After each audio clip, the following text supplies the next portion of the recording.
Biz özümüz bayqap bulanmagan hem davası tepilmagan narsani dal aşında yerden davası tepiladi. Abdumjit akam şu kigiz adam bedenge bek paydalık dep anıldım. Bu kigiz degan zotı nima? Bunun adam bedenge qanday paydası var? Mush narsani bir tushuntirib bergan bo'lsang. Ha bu da ukam. Endi bu kigizning xususiyatlari so'zlab tugatkusiz darajada chaq ukam. Ha bu hozir 15-20 yil ulab qoldi hamda shu jamiyatning uchqanda taraqqilishiga ergashib bu kigiz bizningki oilamizningki bir süpütünü tushayganligi sababidan nurg'ulg'an oilalar bu kigizni supurib tashlayapti. Lekin yana jamiyatimizda yana bu ziyoli odamlar, yoshli jo'g'anlab odamlar yoki biz yezi qishloqlarda hozir mana shu qor qo'yda ishlangan kigizni nihoyat e'tiborlab ishlatadi. Shu kigizni ustida uxlaydi. Buning xususiyati nima desak, shu qor qo'yning yungida ishlab chiqargan kigiz birinchidan bu put qo'llarning og'riqini pasaytiradi ukam.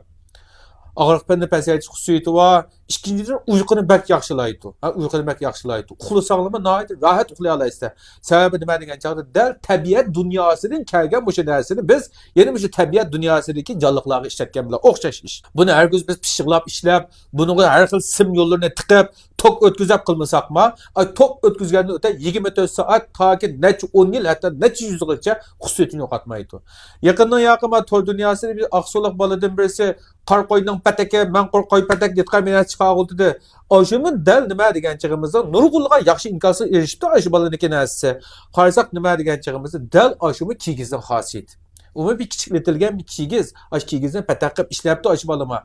Demakchi o'g'inimiz hamda bo'lsa kigizni o'ylada bir kishida qilib, shu cho'ng yashanganli bo'lamdi, uyqusi nachar bo'lamdi, put qo'llarini ayt ojiz odamlarimiz bo'lsa, shu qor qo'ydinki kigizidan atkizib bo'lsa yerlik odamlarga, uyonlarga bir parcha qo'yib qo'ysanglar, nurg'ulg'an ushshoq kasallar, nurg'ulg'an shunda davosi tepilmayotgan, saqib bo'lmayotgan kasallar, kunda og'riq to'qishni deb chütonga yetgan odamlar, og'riq to'qgan dorini yetgan odamlar kundan kunga ozlaydi.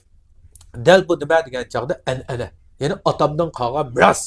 Bu narsaniki mika bu kigizni e'tiborlashning sababi hargiz bu chaqinilik, xurofiylik emas. Buning o'zguchilik ilmiy asosi bor tuqqanlar. Hamma narsaning o'zini ay bu jamiyatdan qoldi shallanni deb tashvit etmayli. Ba'zan narsani biz ilmiy usulda buni qabul qilsak, bizdagi nurg'ulg'an ushshoq kasalliklar biz o'zimiz bayqab bo'lmagan ham davosi topilmagan narsani dal ashunday yerdan davosi topiladi.